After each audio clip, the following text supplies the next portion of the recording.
Cette année, notre objectif c'était de faire une randonnée de plus d'une semaine en totale autonomie. Donc on avait déjà à peu près une idée de l'itinéraire qu'on voulait faire. On avait une idée de la période aussi à laquelle on voulait partir. Donc au printemps, c'est le début de la saison pour les randonnées. Et au final, le confinement est passé par là, donc on a dû revoir nos plans, en tout cas les reporter à une date indéterminée.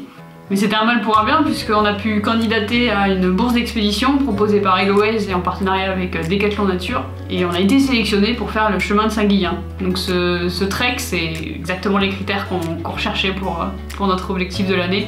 C'est 242 km de distance, c'est un peu plus de 5700 mètres de dénivelé positif, plus de 6600 mètres de dénivelé négatif, et il se fait en moyenne entre 12 et 15 jours.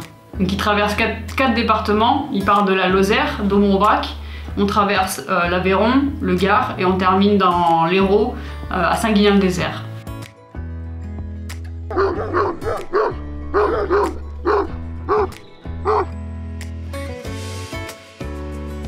Pour moi, ce trek, c'est un mélange d'excitation et d'appréhension. J'ai hâte d'y être, je suis contente de faire ce trek. Et en même temps, j'appréhende un peu pour de savoir si physiquement je vais être capable de tenir le coup. J'appréhende parce que mon trek le plus long que j'ai fait jusque-là, c'est le Tour du Mont Blanc. C'était 9 jours de randonnée et on était en gîte le soir et pas en bivouac. Donc le sac à dos est forcément moins lourd. Et sur ce trek-là, j'ai eu des problèmes de genoux. J'ai eu un genou qui m'a bien fait souffrir une bonne moitié de la randonnée. Et donc du coup, j'appréhende un peu de voir si mon genou va tenir le coup sur de nouvelles longues distances comme ça. Puisqu'entre temps, j'ai pas fait d'autres longues distances, j'ai fait des treks de 2 à 4 jours et j'ai eu aucun problème. Mais est-ce que je vais tenir sur 14 jours? Ça, c'est un peu mon grand doute. Alors forcément, je me suis préparée physiquement depuis le Tour du Mont Blanc, qui était mon tout premier trek en plus, donc j'avais pas la capacité physique que j'ai aujourd'hui. Depuis, j'ai quand même beaucoup évolué et je m'entraîne et j'ai fait pas mal d'exercices pour bien cibler au niveau des genoux pour muscler justement et éviter les potentiels problèmes. Donc je fais le maximum pour essayer de passer au mieux cette randonnée là.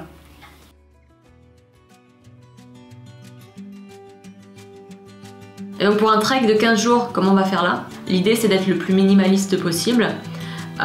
Effectivement, comme on va être quand même en autonomie à 75% du temps, même si on va faire au moins 1 à 3 gîtes ou quelques campings, l'idée c'est d'être vraiment en bivouac et donc de porter le moins de poids possible. Donc on va gérer notre équipement de cette manière, de manière à avoir un poids inférieur à 10 kg chacune. Donc on sait pas, il faut qu'on gère ça. Et notre ravitaillement, on va le faire sur place aussi. On va pas prendre plus de styliophilisé pour les 3 premiers jours où on va être vraiment seul. Et après, on va se ravitailler au fur et à mesure dans les villages. Donc ça met un certain doute parce qu'il y a certaines épiceries qui sont référencées, d'autres non. Les horaires sont incertains parce que c'est plus la saison d'été et que on peut pas se fier à 100% aux horaires sur Google, comme on sait que ça marche pas toujours. Même en ville, c'est pas toujours au point. Du coup, ça laisse un gros point d'interrogation quant à notre ravitaillement, mais bon, de toute façon, on va pas mourir de faim. On prend ce qu'il faut en fruits secs, en barres énergétiques qu'on va fabriquer nous-mêmes pour avoir de quoi se nourrir sur le long terme, de manière à toujours essayer d'en garder sur nous dans les cas où on va être en difficulté, si on peut dire qu'on va être en difficulté, mais si certains jours on trouve pas ce qu'on veut là où on pensait le prendre.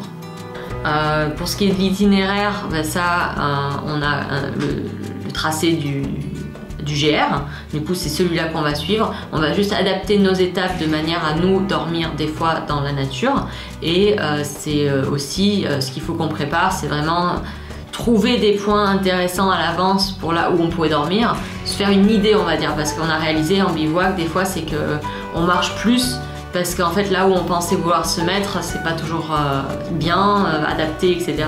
ou autorisé tout court et donc en fait il faut se faire quand même une petite idée, une petite préparation à l'avance qui va nous permettre d'être assez à l'aise sur 2 semaines, c'est pas 2 mois donc cette préparation est faisable. Et notre dernier point d'août, mais ça c'est toute l'année, c'est la météo. On ne sait pas trop si on risque de se prendre de la pluie, des orages. On arrive en septembre, c'est l'été qui est fini. Donc en fait, ça peut rajouter du poids dans notre sac. Est-ce qu'on prend un poncho? On aura forcément les capes de pluie pour pour les sacs.